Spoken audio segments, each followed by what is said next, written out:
गेले 9 वर्षापूर्वी आम्ही करंजू देवी अपार्टमेंट ही इमारत बांधलेली आहे.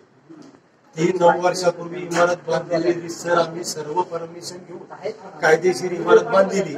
9 वर्ष ग्रामपंचायत सर घरपट्टी आमच्याकडून भरून घेतली आणि भरून घेत असताना तिराईत इसम सागर दशरथ घोलप या इसमाचा आमच्या मिळकतीशी काही हक्कही संबंध नसताना त्यांनी घोडेगाव ग्रामपंचायत दप्तरी या नोंदी रद्द कराव्यात असा अर्ज दिला आणि अर्ज दिल्यानंतर ग्रामपंचायतीचे सरपंच अश्विनी तिटकारे, उपसरपंच कपिल सोनवशी, ग्रामविकास अधिकारी कोण अलका राहणे, अजून ग्रामपंचायत सदस्य काळे कोणतरी काय त्याचं मनोज काळे का कोणतरी माणूस, हे 4 जण तिथं असताना आम्ही ग्रामपंचायत दप्तरी विचारपूस करण्यासाठी गेलो.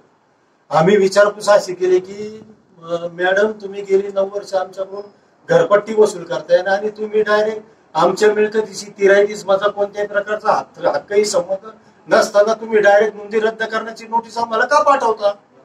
तर त्या दत्ता पोखरकर त्यांना नियम म्हणजे ज्या नियमाने आम्ही इमारत बांधली ते सगळे नियम त्यांना सांगत होते आणि त्या सरपंच उपसरपंच ग्रामविकास अधिकारी यांचा इतका आवाज चढला की समोरच्या माणसाला डायरेक्ट अटॅक आला आणि जागेवर आमचा माणूस खाला झाला. केवळ याला अर्जदार जो आहे सागर दशरथ घोलप याच्या मृत्यूला केवळ हा जबाबदार आहे आणि याच्या मृत्यूला अश्विनी तिटकारे, त्याच्यानंतर ग्रामविकास अधिकारी अलका राहणे, उपसरपंच कपिल सोमवशी हे 3 जण जबाबदार आहेत. मला एवढं जीव तोडून तुम्हाला सांगायचंय. आणि उद्या हे सगळा विधी झाल्यानंतर ही सर्व मंडळी पोखरकरवाडीची आहेत. आमचा माणूस आजचा होता चांगला आणि असा यांच्या दडपशाहीने तो माणूस खालत झालेला आहे. एक माणूस साहेब ऐकलं, हे सुद्धा मला साक्षीदार होते तिथं. सदर इस्माला या माणसाला आम्ही त्या टायमाला दुकानात बसायला सांगितलं की तुम्ही थोडा वेळ दुकानात बसा, आम्ही ग्रामपंचायतीला जाऊन येतो.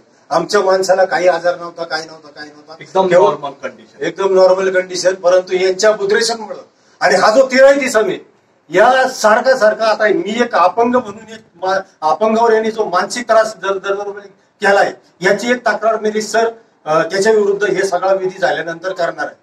यांच्यावर जोपर्यंत गुन्हा दाखल होत नाही तोपर्यंत मी माघार घेणार नाही. आणि जेव्हा ते मला भेटले शेवटला मानसिकरित्या शारीरिक दृष्टीने एकदम नॉर्मल होते. कोणी काही सांगू मी सांगतो, मी माझी वहिनी आणि आम्ही साक्षीला आहे. आम्ही शेवटला भेटलो. 9 वर्षापूर्वी बांधलेली इमारत 59 सदनिक आहे, अशी बेकायदेशीर कोणी बांधेल का? बरं, ज्यावेळी इमारत बांधतो माणूस त्यावेळी जर ती अनधिकृत असली त्यावेळी स्टे घेता येतो. बरं, तुम्हाला जर काही काशी करायची झाली तर तुम्ही कोर्टात जा किंवा पोलीस स्टेशनला कंप्लेंट द्या. हे ग्रामपंचायत मॅनेज करून सारखं त्याच्या अर्धावर सारख्या हे नोटिसा पाठवत राहतात. आम्हाला इतका त्या ग्रामसेवक सरपंच उपसरपंच आणि ही ग्रामपंचायत आणि ह्या पोलीस स्टेशननी सरपंच उपसरपंच ग्रामविकास अधिकारी आणि जो तिराईत इसम सागर दशरथ घोलप याच्यावर रीतसर कायदेशीर कारवाई करावी. आता मी तर अपंग म्हणून मी दुसरी तक्रार दाखलच करणार आहे, त्याच्यात काही वादच नाही. पण यांना मी यांची जागा दाखवल्याशिवाय राहणार नाही. केवळ हे खुनसेपोटी हा मी बोलत नाही. माझा जागेवर माणूस खालात झालाय हे मला अति झालं. मी 2 वेळा माझे 2 जुळी मुलं आहेत. माझ्यावर सुद्धा त्या मिळकतीचा का आमच्या त्या सागर दशरथ घोलपचा आमच्या मिळकतीशी काही संबंध नसताना खोटी कागदपत्र सादर करतो, मॅनेज करतो ग्रामपंचायत आणि आम्हाला मानसिक त्रास देतो. प्रांतांनी कलेक्टरनी त्याच्या विरुद्ध आमच्या मिळकतीशी गट नंबर 355 मध्ये त्या सागर दशरथ घोलप याचा कोणताही हक्कही संबंध नसताना 189/2 ही मिळकत मी बिल्डरला ती जागा माझ्या वडिलोपार्जित कष्टाची जमीन ती दत्ता पोखरकर त्यांची मिसेस शारदा पोखरकर यांना डेव्हलपला दिली.